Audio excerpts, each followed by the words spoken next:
All right, folks. So we are live here. As I was telling you, the fundamental theorem of calculus is lesson 4.3.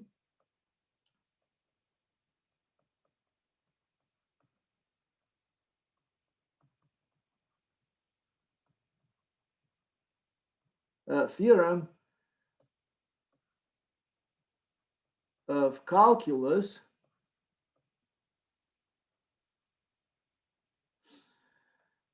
is one of the topics that we need to cover carefully. And I told you last time that it has two forms. One form is where you calculate a definite integral by looking at the antiderivative, and that's most the one that you'll see in practice most of the time. So, for example, and I'm going to do here an example, folks, kind of a different type of example than the ones that we did last time. So, it involves a trigonometric function in the book, and I said, you ready to do problems 19 all the way through, let's say, 29?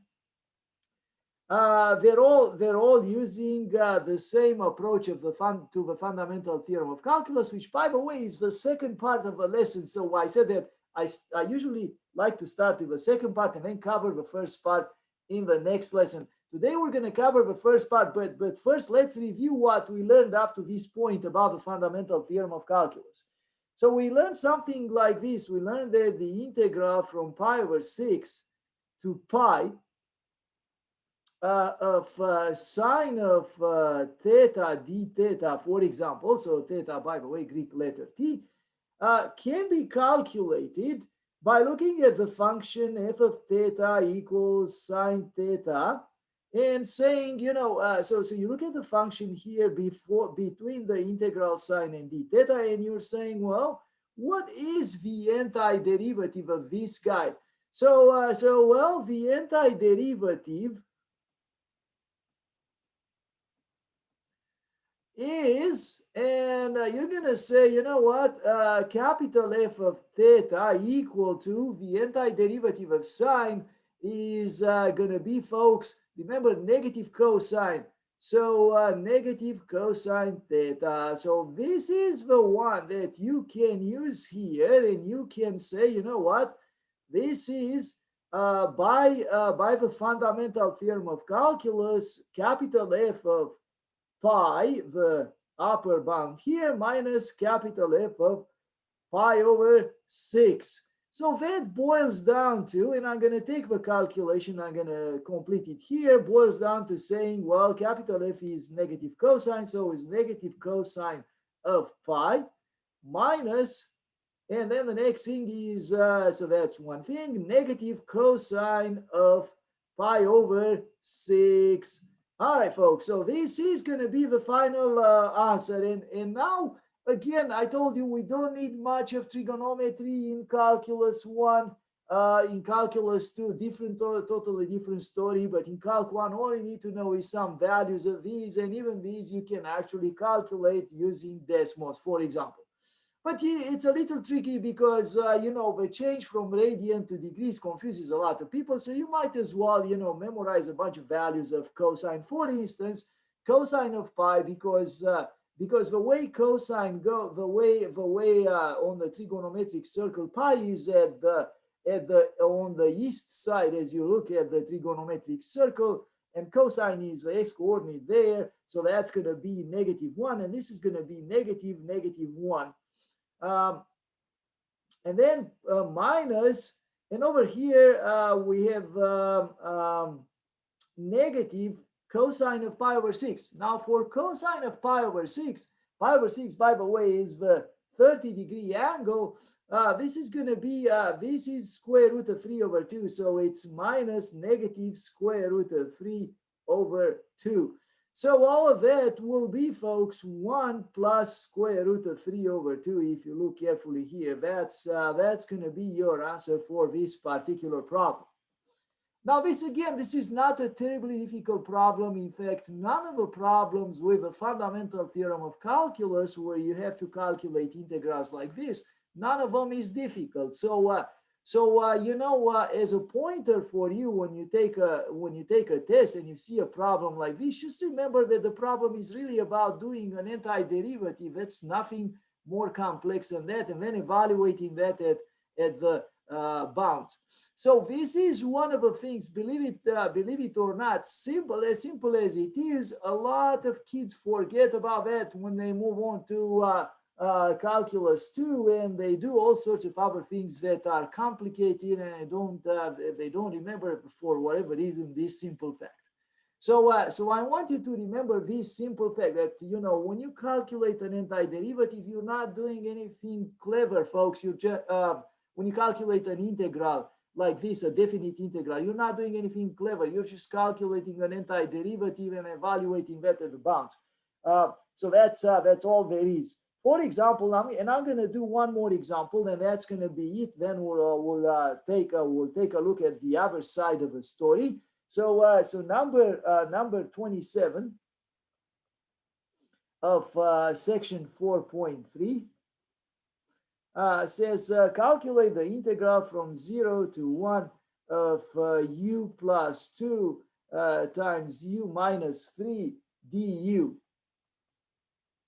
All right, so when you calculate an integral like this, the point is we are going to have to calculate an antiderivative. So the function here that we want to calculate the antiderivative for is this one: f of u equals u plus 2 times u minus 3, which is, by the way, folks, u squared minus 3u plus 2u minus 6. So I'm foiling that and I'm calculating so that I can write it as a sum of powers, and I can calculate the antiderivative easily. So which is u squared minus u minus 6. So again, folks, it's very important. This is not the one I'm going to work with here in the integral. So it's very important to realize that whenever you have something here, whatever that expression is, you want to write it in as simple as possible way so that you can actually calculate the antiderivative for that. That's exactly what I did here. If I had a quotient, I would try to sort of split up a quotient and maybe write that as a sum of powers of u or something like that. So I'm done here. Now I can calculate the antiderivative. So the antiderivative of lowercase f is the following: f of u equals, and I'm going to do the antiderivative, so is 1/3 u cubed minus 1/2 u squared minus 6u. So again, I don't need that extra constant. See, this is the thing that right now we're going to use to calculate the integral. So I can write the integral from 0 to 1 of, u plus 2 times u minus 3 du. Well, is equal to, and I'm going to say this function f evaluated at 1 minus the function f evaluated at 0. And look how easy things are here. So when you plug in 1, you're going to get just 1/3 minus 1/2 minus 6. So 1/3 minus 1/2 minus 6. And when you plug in 0, you'll get 0, 0, 0. So you get 0. You don't even have to write that. And this truly is 1/3 minus 1/2 turns out to be, let's see, 2 minus, so it's going to be negative 1/6 minus 6. So I'm just going to say, negative 1/6 minus 6, or if you want, negative 37 over 6. Well, one of these, it doesn't really matter. So this is the solution to your problem, folks. So I want everybody to understand that, and that's why I insisted. This is a really, really simple part of the material, folks. You don't have to be afraid of it. It's just remember, that's the reason why we spend so much time on calculating antiderivatives. So right now it's just a piece of cake for you to calculate this thing over here. All right, so I'm going to move on from here, and I am going to take a look at the second approach to the fundamental theorem of calculus. And you saw that there are some problems at the beginning of a section, and they looked so complicated. Well, they're not complicated. It's a little of a trickier approach. So let's say, folks, let's write the fundamental theorem of calculus. Again, I'm going to say again, lowercase f of x is some function. And I'm going to say the antiderivative is capital F of u, or of x. I'm sorry, of x, the function of x, right? Capital F of x. So capital F of x is the antiderivative of lowercase f. All right, so what do we have here? Well, we can say the fundamental theorem of calculus, which by the way is spelled FTC, the acronym is FTC in some books. It says the following thing, says that the integral from, let's say, from a to b of f of, let's say, f of u du here. So I'm just going to use the letter u so I don't confuse you, because I'm going to come up with some x in a tricky way here. But f of u du or f of t dt, like you do in physics or something like that, is equal to, and over here we know that this is f of b minus f of a. All right. But I now, as I said, I'm going to sneak an x in here. So I'm going to put an x instead of b here. So I'm going to take this b and I'm going to replace it by x. So my formula reads f of x minus f of a is equal to, so I'm writing the right-hand side first, is equal to integral from a to x of f of u du. All right, so that is my formula. So it's again a rewritten formula. So again, over here, x replaces b. So you see, I kind of sneak in an x carefully there, and I was careful to choose a different letter here, so there's no confusion. And right now, I'm going to say, you know what? Nobody stops me from taking a derivative here. So if I take a derivative in x, so again, if I do d over dx derivative with respect to x, I'll get f prime, capital F prime of x, which I know to be lowercase f of x. So I know that f of x is equal to, and minus f of a. F of a, by the way, is a constant. So when I prime that, I get 0. So I remain with lowercase f of x from all this mess here is equal to the derivative d over dx of this function integral from a to x of f of u du. So basically what I get is the first form of the fundamental theorem of calculus. This is called, this is also called the fundamental theorem of calculus.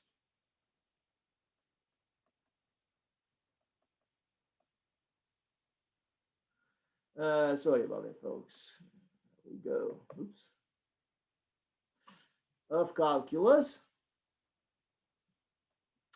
and it's more abstract. So it's used, you know, within in abstract problems, and it truly says that if I'm in the business of taking derivatives of integrals, definite integrals like that with respect to x, where x is the upper bound here, well, I retrieve my my lowercase f, the value of that at x. So that's what this version says here. There's of course there's a few questions that you can ask. So why didn't we do this first? Well, we didn't do this first because this would be more abstract and everybody would be entirely confused if we did this first. So I think it's a good idea to do it always second. Now, are there concrete applications of that? At this level, I don't see a concrete application. Of course, this would be very useful if we were talking here maybe advanced calculus or some other math class more advanced here. But as it is right now, I am not particularly interested in pursuing this idea any further.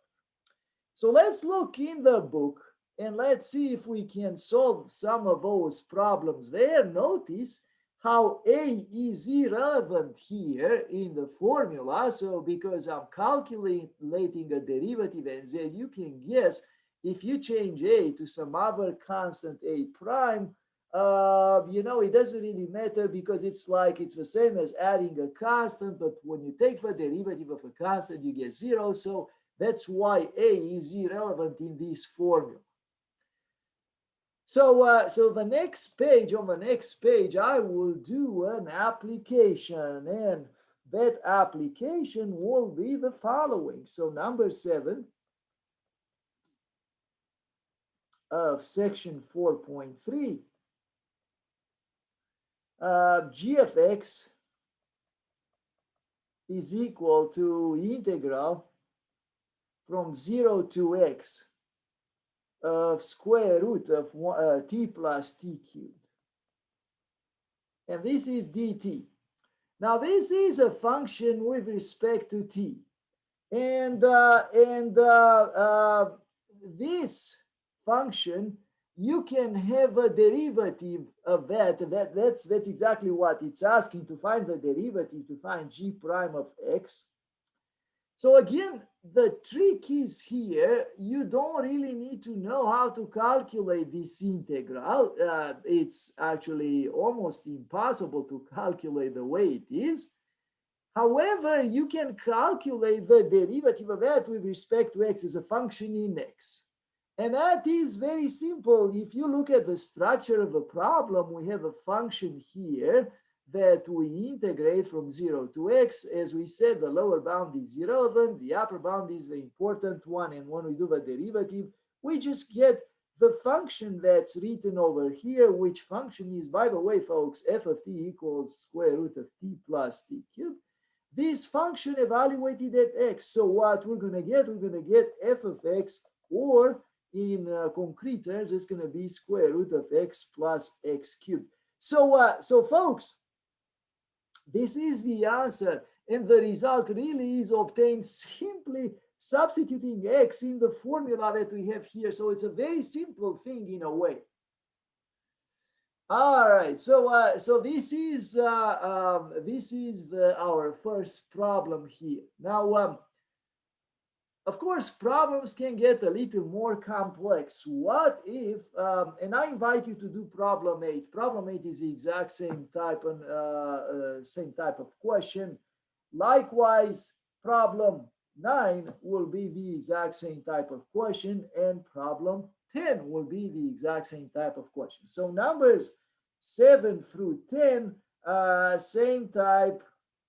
Just notice that the x is at the top, the variable is at the top, and the top is the top bound, and the function is there. So basically, all you have to do is to take the make a substitution, essentially.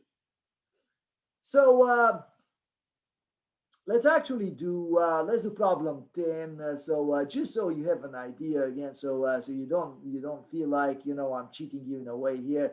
Problem 10. So h of u is equal to integral from 0 to u of square root of t divided by t plus 1 dt.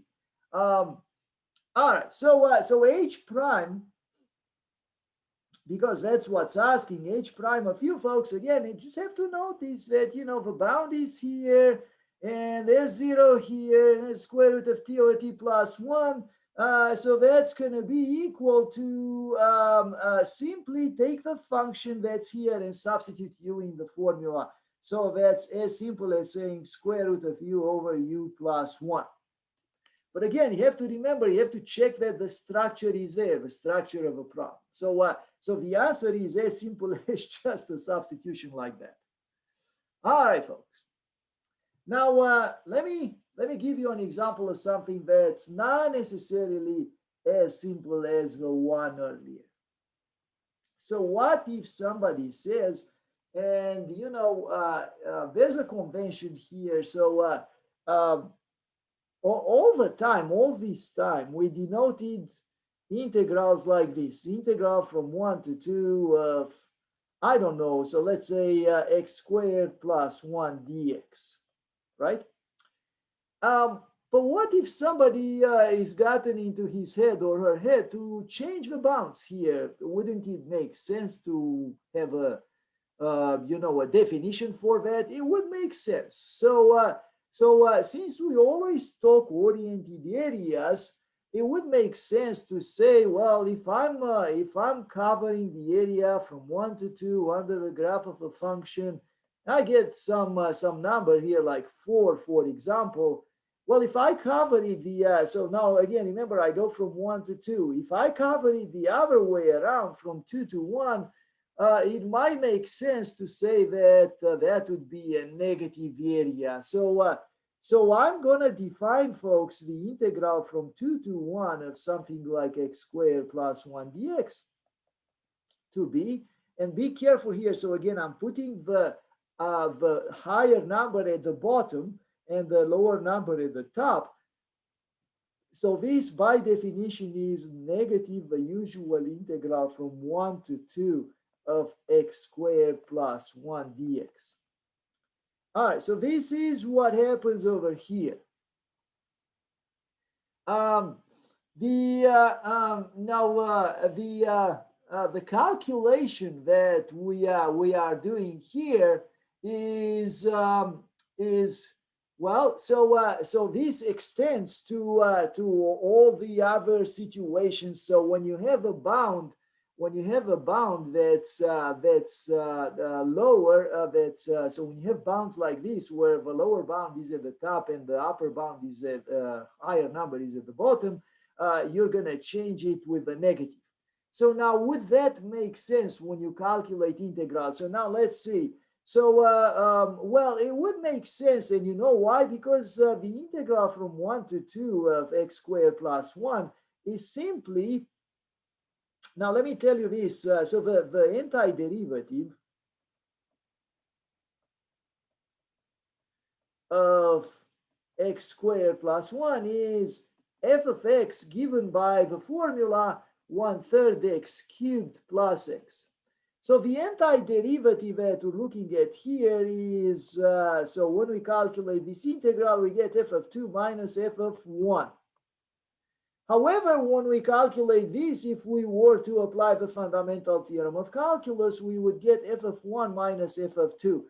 And as you can see, these two are the exact opposite of the other, because over here we subtract, so if we take the negative sign of this guy, we get f of 2 minus f of 1, or the other way around. If you take the negative of this expression, f of 2 minus f of 1, you get f of 1 minus f of 2. So this is why it makes sense to define it with a negative sign like that. So when you want to flip bounds, remember that, put a negative sign in front of the integral. So that if that makes sense, then you can see that problems like number 12, for example, of section 4.3 will make perfect sense, because it says here, take this function r of y equal to the integral from y to 2 of t cubed sine t dt. All right, so this is r of y. And if we want to calculate r prime of y, what we have to do here is to basically rewrite this integral so it fits the pattern that we discussed earlier. So you can say, you know what? I can calculate the derivative because I know that this is negative. The integral from 2 to y of t cubed sine t dt. And earlier we decided that the integral like that, an integral like that, the derivative of a function like that, where the variable is at the top here, the top bound is simply, you substitute y in the formula. So this derivative is negative because there was a negative sign. And then we're just going to substitute y in the formula. So we get y cubed sine y. All right, this is how you deal when you have integrals that are like this, where you have a variable at the bottom instead of top. All right, folks. So that's the thing that you do there, and there's going to be that one problem, and there's another one along the same line of ideas. And now, if you have a more general integral where a combination where you want to put some more complex function over here, well, that's taken care of. So let's discuss one of those. So let's discuss number 15 over here of section 4.3. And number 15 here says, you know what, take this function, integral from 1, but over here I'm going to put something complex. I'm not going to put x, I'm going to put 3x plus 2 of t divided by 1 plus t squared dt. All right, and the question is, what is y prime or dy over dx? What is that thing? So that's the question that we're asking here. And we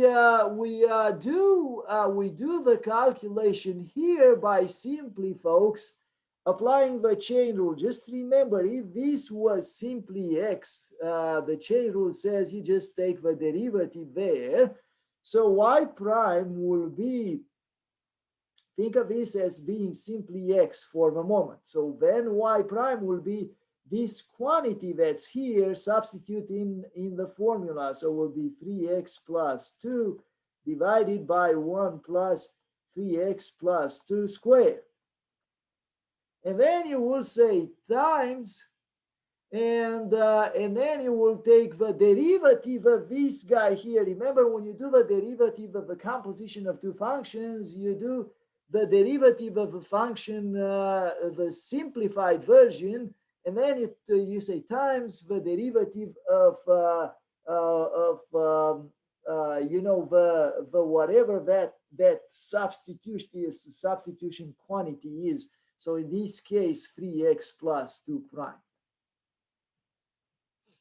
All right. So again, folks, here's what the chain rule says. The chain rule says, and it's unfortunate that we have y here, but it says that when you do f of y prime, you do f prime of y, and then you do times y prime. So that's the formula that we have here. So we have this function that if you were in x, you would just substitute x in here. Now it's in 3x plus 2. So you have to do the derivative of that complex quantity. So in this case, I'm going to erase this thing here. In this case, folks, what we're really looking at is simply you substitute this thing in the formula, but then you don't forget at the end of the day to multiply everything by the derivative of that, which is 3. All right, so that is the formula that we get in there. And this is the answer to this particular problem. So remember, whenever you do the derivative of something like that, so when you do the derivative of integral from 1 to, a function h of x here of something f of t dt, what you want to do, folks, so the derivative with respect to x, and this is the most general form of a fundamental theorem of calculus, is the derivative is if the one from here evaluated at h of x at the upper bound, and then times h prime of x. So this is the formula that you want to remember. This is the most complex version of the fundamental theorem of calculus. So we spent all this time to do this small thing in a way, but they want us to do it because it's important for theoretical applications, folks, especially if you move on to differential equations. Calculus 2, I wouldn't say so. So on occasions, you might see a problem or so from this topic, but I don't think so. Now again, this is not necessarily a class specialized for math majors. Again, there's all sorts of majors in this class, and I'm not gonna push through with a lot of theoretical questions like that. I might not even ask a question from this first part of a fundamental theorem of calculus, but you have to be aware that this part exists, and there is a reason why the focus is on the second half, because the second half is more practical. This is not necessarily practical and such, but again, be aware that this part exists. In fact, I was looking at some tests for teachers, and I noticed that even for those of you who want to become teachers of math, there's questions like this. Although you probably are never going to use that in high school if you teach high school. Maybe some high school calculus. I don't know if you use that, but that's what they put on on these praxis exams. I saw one. All right. So that being said, I'm going to stop here with this part. Now, I still have about 10 minutes or so, and I want to give you an idea. So there's a bunch of other problems there, but I think, we covered most of the essentials here. If you notice anything that looks strange to you, do let me know. It may be something that we intentionally left out. So here we go, folks. I just want to start, indefinite integrals and the net change theorem. So number 4.4 is really indefinite integrals and the net change theorem. I just want to tell you that this is not a new lesson. It's really a review of a lesson that we did up to this point, where we introduced some notation. Remember that so far we said the antiderivative of x squared plus x or something like that. And we said is equal to, or simply is, all right, folks, 1 second. Oops, sorry about that. Is, and you can say 1/3 x cubed plus 1/2 x squared plus a constant, let's say. All right. So, and I told you there's notation for that. The notation is a bit complex because this notation, folks, comes to us from the old days when Riemann, introduced these notions of calculus. And notation for the antiderivative is again, it's two symbols, so it's a pair. So it's something here that has the integral and the dx, and over here you put the function that you calculate the antiderivative for. So this notation, folks, this symbol and the function in between, this really means antiderivative of f of x. Now, why do they put, so f of x being x squared plus x? Why do they put these things again? It's because of the analogy with a definite integral. So we want to kind of keep an analogy with a definite integral again. But remember, there's a difference. So antiderivative, when you don't see bounds, so no bounds, it's called an indefinite integral.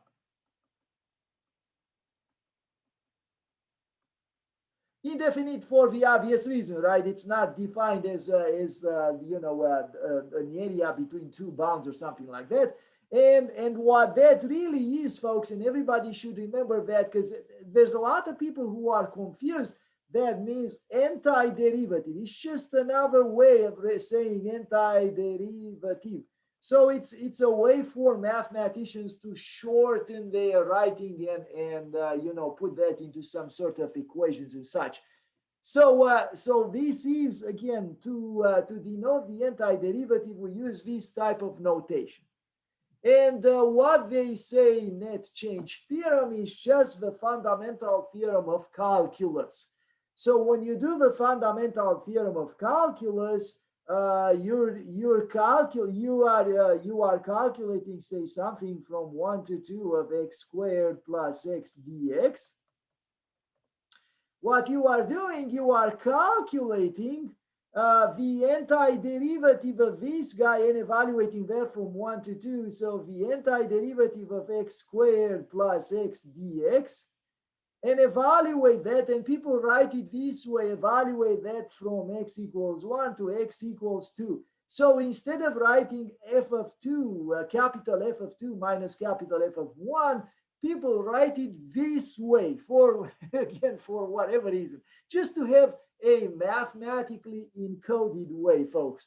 And that is nothing but, again, so when you calculate this thing here, all you do is do the antiderivative. So it's nothing but 1/3 x cubed plus 1/2 x squared, and that's evaluated from x equals 1 to x equals 2, which means substitute 2 and 1 in this formula and subtract the results. So this is going to be 8/3 plus 1/2 times 4 is 2 minus, and then when you substitute 1/3 plus 1/2. So that is whatever that is, that's going to be the answer. So of course, folks, you might say, why did they bother to have a specialized lesson? Because, again, because people tend to be, some people tend to be confused when they see this thing first, and then they do antiderivatives without a specialized notation. And right now, this is basically a review of the antiderivative section with a specialized notation.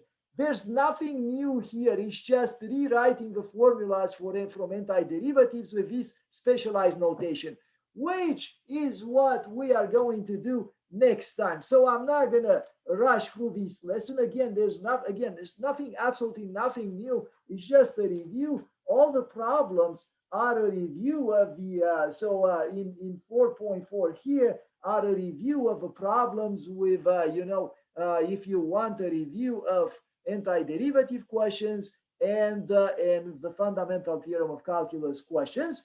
And so we are going to do a bunch of problems tomorrow. Please be here, and you will see. So we get to do a bunch of interesting things. And once we are done with those, we are going to start focusing on our key concept, and that concept is going to be the substitution theorem. So the substitution theorem, we're going to start it, folks. I'm not going to push through with it Wednesday, so I'm just going to start it Wednesday.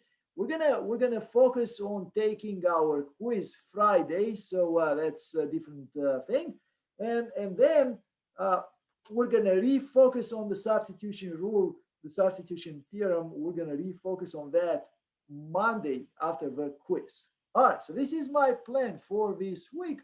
If you have any questions, do let me know. I'm going to stop the recording here. Okay.